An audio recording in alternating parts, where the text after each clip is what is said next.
olha, gente, a morte de uma criança de apenas 11 anos de idade, após denúncias de bullying no colégio onde estudava aqui na capital cearense, reacendeu o debate sobre uma violência que ultrapassa os muros da escola e ganha ainda mais força no ambiente virtual. O caso reforça a necessidade de discutir os impactos dessa prática na vida de crianças e adolescentes, os desafios para identificar e combater esse tipo de violência e, claro, a responsabilidade disso. Para falar um pouquinho mais sobre esse assunto, a gente recebe agora ao vivo aqui no nosso jornal o Carlos Wendel Feitosa. Ele é membro da Comissão de Direito Digital, Inovação, Inteligência Artificial e Startup da UAB Ceará. Carlos, bom dia, seja muito bem-vinda ao Informativo Dom Bosco. Bom dia, Roberta, bom dia a todos os ouvintes e espectadores.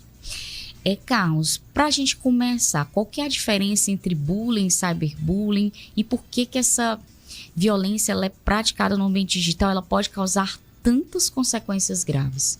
A questão do bullying, essa designação, né, é um estrangeirismo, porém a nossa legislação ela determina como intimidação sistemática. Isso é um caráter importante pelo fato de que é necessário que haja uma sistematização de uma perseguição recorrente com o intuito de diminuir, perseguir, violentar psicológica ou fisicamente uma pessoa sem motivo nenhum aparente. Isso acontece, de modo geral, já acontece há muitos anos. E com a disseminação das redes sociais, ela passou para outro meio. Ele foi para o meio digital. E aí, por conta disso, a própria lei, a Lei 14.811, ela começou a designar essa perseguição e ter um agravante. Além da pena de multa, agora temos a pena de reclusão, de 2 a 4 anos para a prática desses crimes. E até então, antes não tinha essa penalidade? Essa penalidade ela ficava restrita apenas à multa. Ah, entendi. E a morte dessa criança, né, que a gente acompanhou recentemente, após denúncias de bullying, isso reacende, sim, um debate que preocupa tanto pais como também os próprios educadores, né? Mas do ponto de vista jurídico, o que é que esse caso nos mostra sobre a necessidade que a gente tem de enfrentar tanto o bullying quanto o cyberbullying? A própria lei escrita, ela determina que as instituições de ensino, principalmente, elas têm que ter um protocolo de atendimento e combate a esse tipo de prática. Havendo isso aí e em conluio como é que eu posso dizer, em comunicação com o poder público, esse debate ele passa a ter um conteúdo programático durante o período escolar e também uma colaboração com os órgãos e os pais que devem estar cientes de tudo que está acontecendo. E as responsabilidades, quando a gente fala, quando acontece um caso desse, de bullying ou de cyberbullying no ambiente escolar, a responsabilidade é da escola? A gente pode responsabilizar somente a escola ou não? Tem outro contexto? A escola pode ser responsabilizada civilmente em caso de omissão, se ficar comprovado que, ao tomar conhecimento dos fatos, não tomou nenhuma providência e não instituiu protocolos específicos definidos em lei para combater esse tipo de conduta. Nesse caso específico, se eu não esteja enganada, os pais já tinham solicitado até mesmo a transferência da aluna, exatamente por já saber de casos disso, né? Tem alguma penalidade sobre isso, então? Nesse caso em específico, a gente precisaria ter acesso às provas para poder definir, de certa forma, se houve ou não omissão. A instituição fala uma coisa, enquanto os responsáveis falam outras, né? A gente precisa analisar esse caso com mais detalhe, com muita atenção, como as investigações ainda estão muito incipientes, muito iniciais, é muito prematuro falar se houve ou não responsabilização da instituição nesse caso. E existe responsabilização por parte dos pais? Sim, com certeza. Uma vez que os pais são tutores, são responsáveis pelos seus filhos, a responsabilização civil recai sobre eles. Enquanto na esfera criminal, por serem menores de idade, adolescentes, eles não respondem por crime, mas sim por ato infracional equivalente ao crime de perseguição de cyberbullying.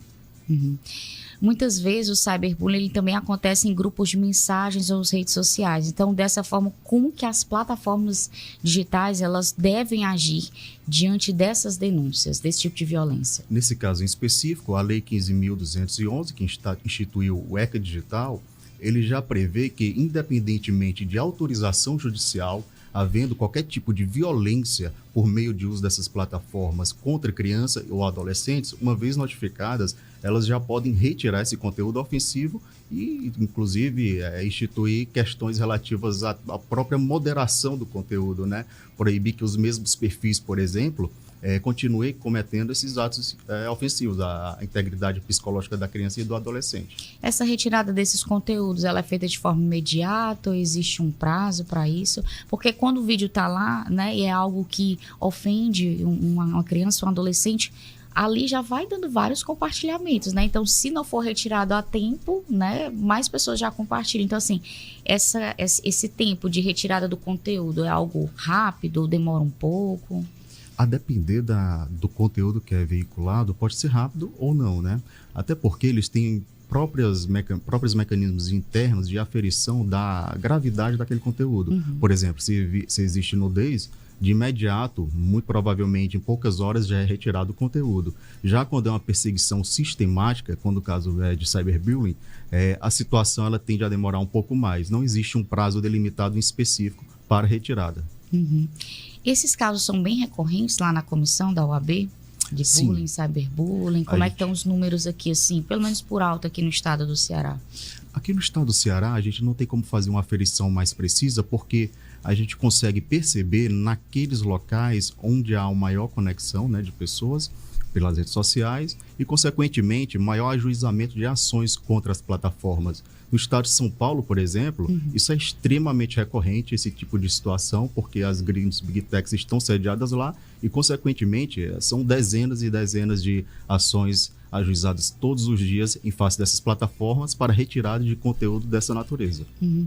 A partir do momento que um pai ou que uma mãe, ele sabe, né, que o filho está sofrendo bullying na escola, quais são, assim, o primeiro passo? É diretamente conversar com a escola ou é já buscar uma delegacia, fazer um BO? Qual que é a orientação nesse caso? A orientação é trabalhar em duas frentes. A primeira é o acolhimento do menor, para que ele não fique desassistido, porque em razão do sofrimento psíquico é necessário que ele tenha um acolhimento por parte de um profissional de saúde mental, preferencialmente um psicólogo, né?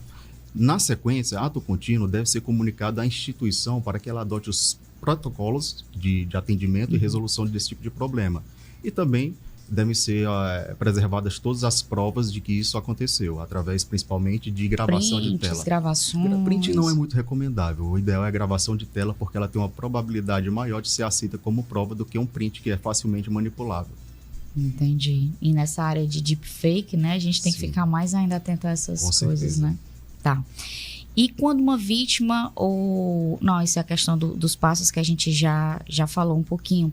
E sobre os cuidados, né, que os pais e os responsáveis devem adotar para poder acompanhar a vida digital desses jovens. A gente sabe que é algo que é um pouco complicado.